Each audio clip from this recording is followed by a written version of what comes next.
भीम को यह अभिमान हो गया था कि संसार में मुझसे अधिक बलवान कोई और नहीं है। 100 हाथियों का बल है, उसमें उसे कोई परास्त नहीं कर सकता। और भगवान अपने सेवक में किसी भी प्रकार का अभिमान रहने नहीं देते, इसलिए श्री कृष्ण ने भीम के कल्याण के लिए एक लीला रच दी। द्रौपदी ने भीम से कहा, आप श्रेष्ठ गदाधारी हैं, बलवान हैं, आप गंधमादन पर्वत से दिव्य वृक्ष के दिव्य पुष्प लाकर दें। मैंने अपनी वेणी में सजाने हैं, आप समर्थ हैं, ला सकते हैं, लाकर देंगे न दिव्य कमल पुष्प। भीम द्रौपदी के आग्रह को टाल नहीं सके, गदा उठाई और गंधमादन पर्वत की ओर चल पड़े, मदमस्त हाथी की तरह, किसी तनाव से मुक्त, निडर। भीम कभी गदा को एक कंधे पर रखते, कभी दूसरे पर रखते, बेफिक्री से गंधमादन पर्वत की ओर जा रहे थे। सोच रहे थे, अब पहुंचा कि तब पहुंचा, दिव्य पुष्प लाकर द्रौपदी को दूंगा, वह प्रसन्न हो जाएगी। लेकिन अचानक उनके बढ़ते कदम रुक गए। देखा, एक वृद्ध लाचार और कमजोर वानर मार्ग के एक बड़े पत्थर पर बैठा है। उसने अपनी पूंछ आगे के उस पत्थर तक बिछा रखी है, जिससे रास्ता रुक गया है। पूंछ हटाए बिना आगे नहीं बढ़ा जा सकता। अर्थात उस वानर से अपनी पूंछ से मार्ग रोक रखा था, और कोई भी बलवान व्यक्ति किसी को उलांघकर मार्ग नहीं बनाता, बल्कि मार्ग की बाधा को हटाकर आगे बढ़ता है। बलवान व्यक्ति बाधा सहन नहीं कर सकता। या तो वह बाधा स्वयं हटाता है, या उस बाधा को ही मिटा देता है। इसलिए भीम भी रुक गए। जब मद, अहंकार और शक्ति बढ़ जाती है, तो आदमी अपने आप को आकाश को छूता हुआ समझता है। वह किसी को खातिर में नहीं लाता। और अत्यधिक निरंकुश शक्ति ही व्यक्ति के विनाश का कारण बनती है। लेकिन श्री कृष्ण तो भीम का कल्याण करना चाहते थे। भीम का विनाश नहीं, सुधार चाहते थे। भीम ने कहा, ऐ वानर, अपने पूंछ को हटाओ, मैंने आगे बढ़ना है। वानर ने देखा, एक बलिष्ठ व्यक्ति गदा उठाए, राजसी वस्त्र पहने, मुकुट धारण किए, बड़े रोब के साथ उसे पूंछ हटाने को कह रहा है। हैरान हुआ, पहचान भी गया। लेकिन चूंकि वह श्री कृष्ण की लीला थी, इसलिए चुप हो गया, भीम के सवाल का जवाब नहीं दिया। भीम ने फिर कहा, वानर, मैंने कहा न कि पूंछ हटाओ, मैंने आगे जाना है, तुम वृद्ध हो, इसलिए कुछ नहीं कह रहा। वानर गंभीर हो गया, मन ही मन हंस दिया, कहा, तुम देख रहे हो, मैं वृद्ध हूँ, कमजोर हूँ, उठ नहीं सकता, मुझमें इतनी ताकत नहीं कि मैं स्वयं ही अपनी पूंछ हटा लूं। तुम ही कष्ट करो, मेरी पूंछ थोड़ी इधर सरका दो और आगे निकल जाओ। भीम के तेवर कसे। गदा कंधे से हटाई, नीचे रखी। इस वानर ने मेरे बल को ललकारा है, आखिर है तो एक पूंछ ही, वह भी वृद्ध वानर की। कहा, यह मामूली सी पूंछ हटाना भी कोई मुश्किल है, यह तुमने क्या कह दिया? मैंने बहुत बलवानों को परास्त किया है, धूल चटाई है, 100 हाथियों का बल है मुझमें। इतना कहकर भीम ने अपने बाएं हाथ से पूंछ को यों पकड़ा, जैसे एक तिनके को पकड़ रहा है, कि उठाया, हवा में उड़ा दिया। लेकिन भीम से वह पूंछ हिल भी नहीं सकी। हैरान हुआ।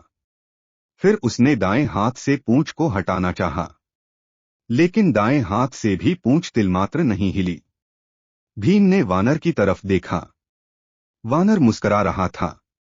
भीम को गुस्सा आ गया। भीम ने दोनों हाथों से भरपूर जोर लगाया। एक पांव को पत्थर पर रखकर आसरा लेकर फिर जोर लगाया, 2-3 बार। लेकिन हर बार भीम हताश हुआ। जिस पूंछ को भीम ने मामूली और कमजोर वानर की पूंछ समझा था, उसने उसके पसीने छुड़वा दिए थे।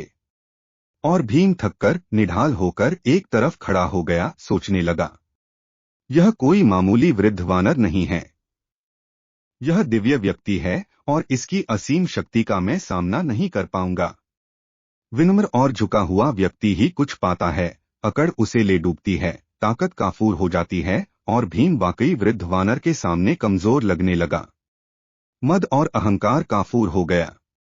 और जब मद और अहंकार मिटता है, तभी भगवान की कृपा होती है। भीम ने कहा, मैं आपको पहचान नहीं सका।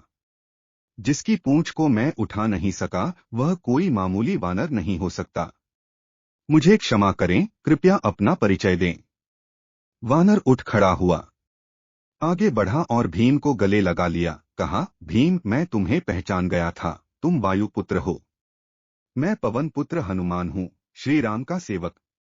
श्री राम का सेवक होने के सिवा मेरी कोई पहचान नहीं और उन्हीं के आदेश पर मैं इस मार्ग पर लेटा हूँ, ताकि तुम्हें तुम्हारी असलियत बता दूं। रिश्ते से मैं तुम्हारा बड़ा भाई हूँ और इसीलिए बड़े भाई का कर्तव्य निभाते हुए प्रभु के आशीर्वाद से तुम्हें याद दिला रहा हूँ। शक्ति का, ताकत का अभिमान न करो, क्योंकि यह ताकत और बल तुम्हारा नहीं, भगवान ने ही इसे दिया है। यह शरीर भी तो परमात्मा ने दिया है, और जो चीज परमात्मा की है वह किसी और की कैसे हो सकती है। इसलिए जो जिसने दिया है उसके लिए उसी का धन्यवाद करना चाहिए। परमात्मा की शक्ति के अलावा किसी की क्या शक्ति हो सकती। भीम की आंखें खुली। त्रेता युग की श्री राम और हनुमान जी की वीर गाथाएं याद आ गईं। प्रेम से, श्रद्धा से भीम की आंखें भी खुल गईं और भावों के इसी प्रवाह में भीम ने हनुमान जी को समुद्र लांघने के समय पर धारण किए गए विशाल रूप का दर्शन कराने का अनुरोध कर दिया।